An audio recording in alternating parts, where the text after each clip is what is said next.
sampai ayat yang ke-18. Yang sudah mendapat katakan amin atau aman. Haleluya. Puji Tuhan, kita akan membaca secara bersama-sama dengan hitungan yang ketiga. 3, 2, 1. Tanda-tanda ini akan menyertai orang-orang yang percaya. Mereka akan mengusir setan-setan demi namaku. Mereka akan berbicara dalam bahasa-bahasa yang baru bagi mereka. Mereka akan memegang ular, dan sekalipun mereka minum racun maut, mereka tidak akan mendapat celaka. Mereka akan meletakkan tangannya atas orang sakit, dan orang itu akan sembuh. Amin. Saudara percaya masih ada mujizat? Amin. Haleluya, puji Tuhan. Tema pada pagi hari ini, saya memberikan tanda-tanda orang percaya. Mengapa kita harus percaya, saudara? Karena kita tahu bahwa Tuhan kita berkuasa. Amin. Di dalam Tuhan ada kuasa, ada mujizat. Amin. Nah, oleh sebab itu Tuhan mengatakan bahwa kita harus percaya. Kita sangat bersuka cita. Masih pagi-pagi dia sudah bersuka cita. Haleluya. Haleluya.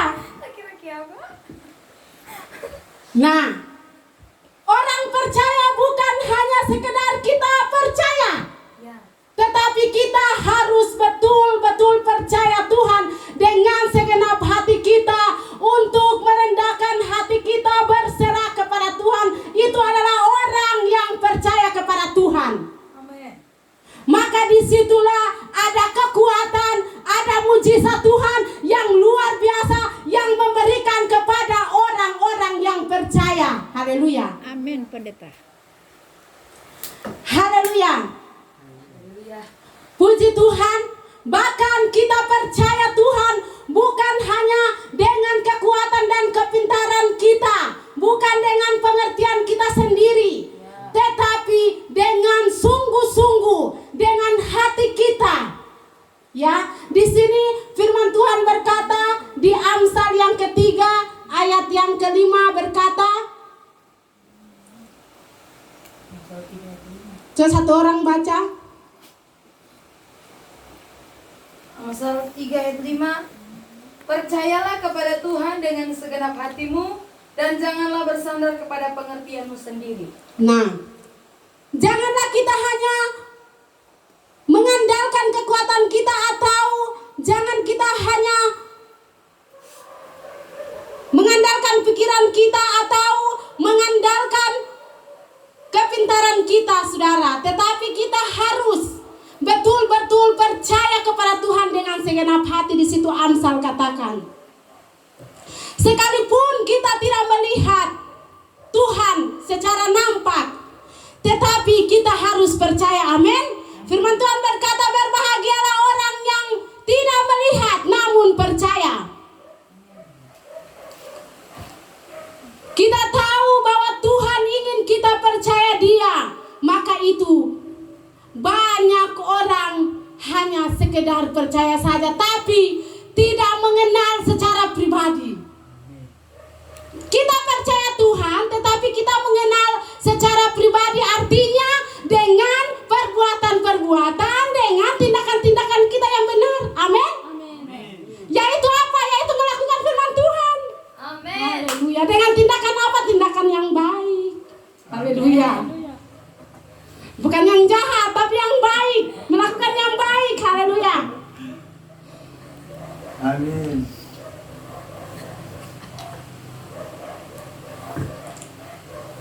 Di sini Yakobus 2 ayat 19.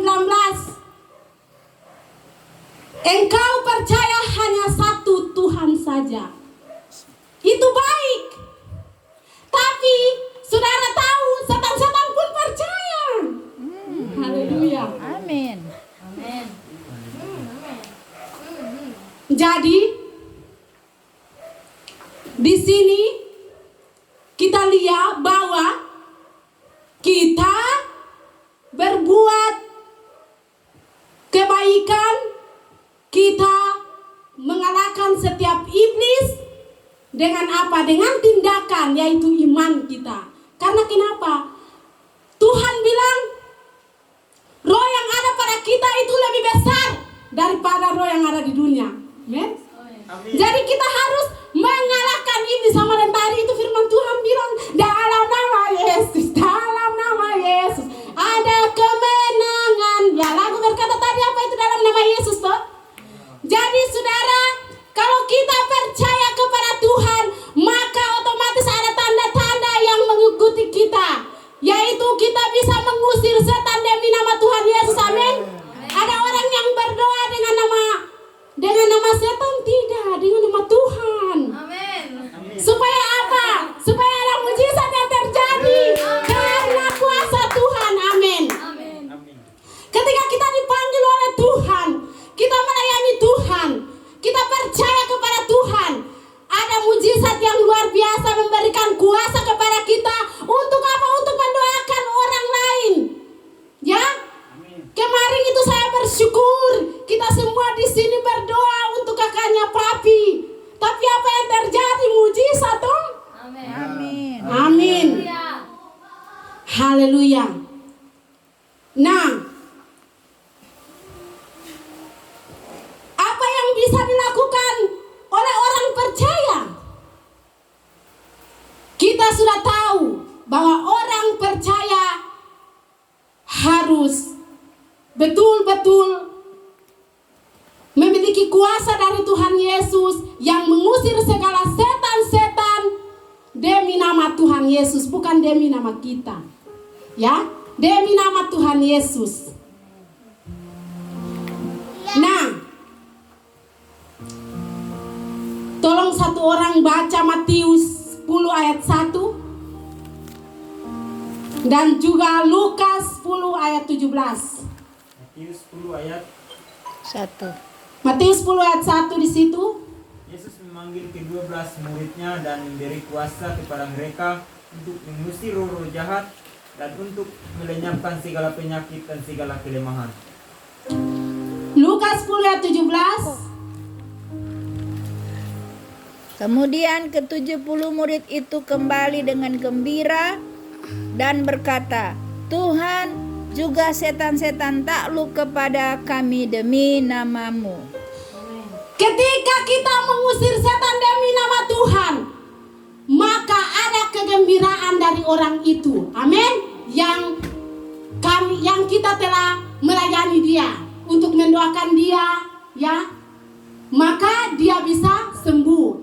Nah, maka orang itu akan bersukacita. Otomatis kalau orang berdoa orang lain yang sakit, kong dia so sembuh, kan orang gembira toh. Nah, seperti itu.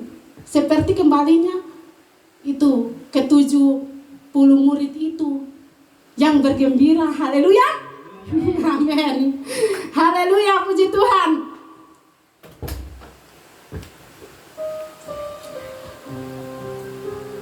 Yohanes 10 ayat 25 melakukan kerajaan Allah.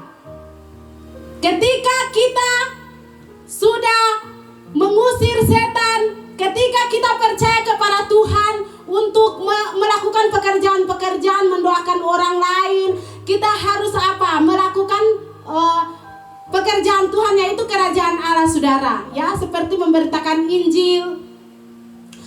Banyak murid-murid yang Tuhan pakai untuk di perjanjian baru, kita lihat bahwa mereka dipanggil Tuhan untuk melakukan mujizat-mujizat dan tanda-tanda sehingga banyak orang disembuhkan.